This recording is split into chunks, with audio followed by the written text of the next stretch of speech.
इसकी भव्यता और दिव्यता का अनुभव कर पाएंगे। साथियों, कुछ समय पहले भारत सरकार के ऐसे ही प्रयासों से कोलकाता की दुर्गा पूजा भी यूनेस्को की इस लिस्ट का हिस्सा बनी है। हम अपने सांस्कृतिक आयोजनों को ऐसे ही वैश्विक पहचान दिलाएंगे तो दुनिया भी उनके बारे में जानेगी, समझेगी, उनमें शामिल होने के लिए आगे आएगी। साथियों, 2 अक्टूबर को गांधी जयंती है। गांधी जी ने हमेशा स्वदेशी को अपनाने पर बल दिया और उसमें खादी सबसे प्रमुख थी। दुर्भाग्य से आजादी के बाद खादी की रौनक कुछ फीकी पड़ती जा रही थी, लेकिन बीते 11 साल में खादी के प्रति देश के लोगों का आकर्षण बहुत बढ़ गया है। पिछले कुछ वर्षों में खादी की बिक्री में बहुत तेजी देखी गई है। मैं आप सभी से आग्रह करता हूं कि 2 अक्टूबर को कोई न कोई खादी प्रोडक्ट जरूर खरीदें। गर्व से कहें, ये स्वदेशी है। इसे सोशल मीडिया पर #वोकल4लोकल के साथ शेयर भी करें। साथियों, खादी की तरह ही हमारे हैंडलूम और हैंडीक्राफ्ट सेक्टर में भी काफी बदलाव देखने को मिल रहा है।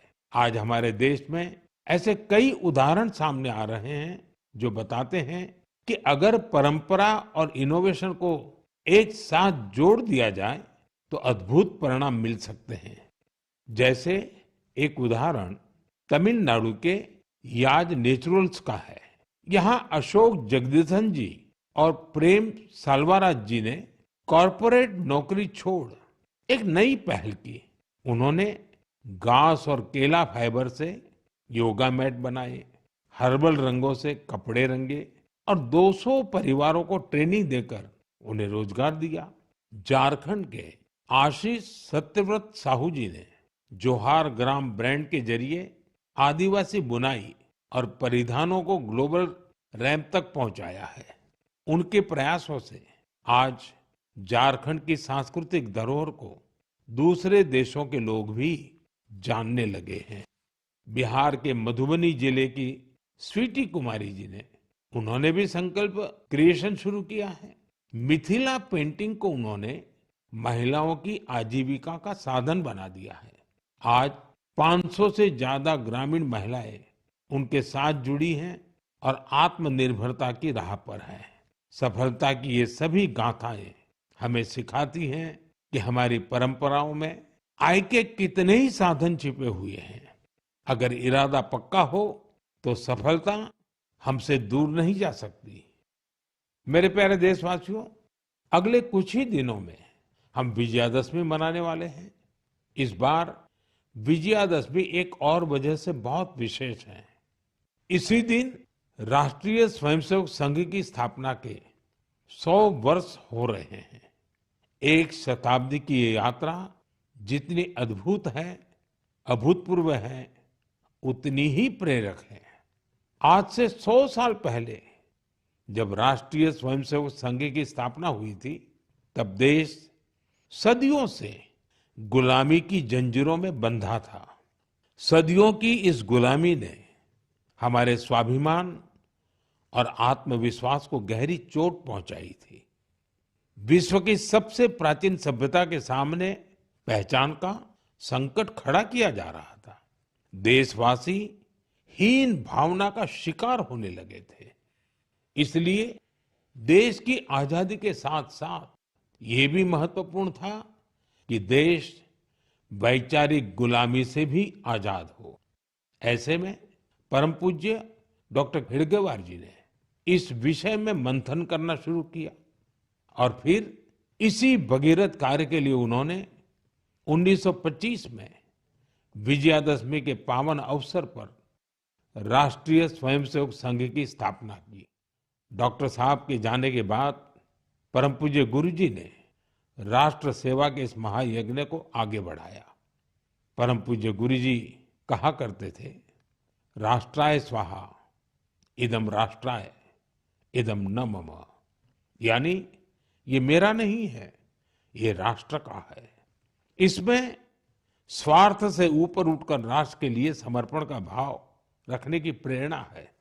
गुरुजी गोलवलकर जी के इस वाक्य ने लाखों स्वयंसेवकों को त्याग और सेवा की राह दिखाई। त्याग और सेवा की भावना और अनुशासन की सीख, यही संघ की सच्ची ताकत है। आज आरएसएस 100 वर्ष से बिना थके, बिना रुके राष्ट्र सेवा के कार्य में लगा हुआ है। इसलिए हम देखते हैं देश में कहीं भी प्राकृतिक आपदाएं, आरएसएस के स्वयंसेवक सबसे पहले वहां पहुंच जाते हैं। लाखों लाख स्वयंसेवकों के जीवन के हर कर्म, हर प्रयास में राष्ट्र प्रथम, नेशन फर्स्ट की यह भावना हमेशा सर्वोपरि रहती है। मैं राष्ट्र सेवा के महायज्ञ में स्वयं को समर्पित कर रहे प्रत्येक स्वयंसेवक को अपनी शुभकामनाएं अर्पित करता हूं। मेरे प्यारे देशवासियों, अगले महीने 7 अक्टूबर को महर्षि वाल्मीकि जयंती है। हम सब जानते हैं महर्षि वाल्मीकि भारतीय संस्कृति के कितने बड़े आधार है। ये महर्षि वाल्मीकि ही थे जिन्होंने हमें भगवान राम की अवतार कथाओं से इतने विस्तार से परिचित करवाया था। उन्होंने मानवता को रामायण जैसा अद्भुत ग्रंथ दिया। साथियों, रामायण का ये प्रभाव उसमें समाहित भगवान राम के आदर्शों और मूल्यों के कारण है। भगवान राम ने सेवा, समरसता और करुणा से सबको गले लगाया था। इसलिए हम देखते हैं महर्षि वाल्मीकि की रामायण के राम माता शबरी और निषाद राज के साथ ही पूर्ण होते हैं। इसलिए साथियों, अयोध्या में जब राम मंदिर का निर्माण हुआ तो साथ में निषाद राज और महर्षि वाल्मीकि का भी मंदिर बनाया गया है। मेरा आपसे आग्रह है, आप भी जब अयोध्या में रामलला के दर्शन करने जाएं तो महर्षि वाल्मीकि और निषाद राज मंदिर के दर्शन जरूर करें। मेरे प्यारे देशवासियों, कला, साहित्य और संस्कृति की सबसे खास बात होती है कि ये किसी एक दायरे में बंधी नहीं होती। इनकी सुगंध सभी सीमाओं को पार कर लोगों के मन को छूती है। हाल ही में पेरिस के एक कल्चरल इंस्टीट्यूट सौंथ मंडपा ने अपने 50 वर्ष पूरे किए। इस सेंटर ने भारतीय नृत्य को लोकप्रिय बनाने में अपना व्यापक योगदान दिया है। इसकी स्थापना मिलेना साल्विनी ने की थी। उन्हें कुछ वर्ष पहले पद्मश्री से सम्मानित किया गया था।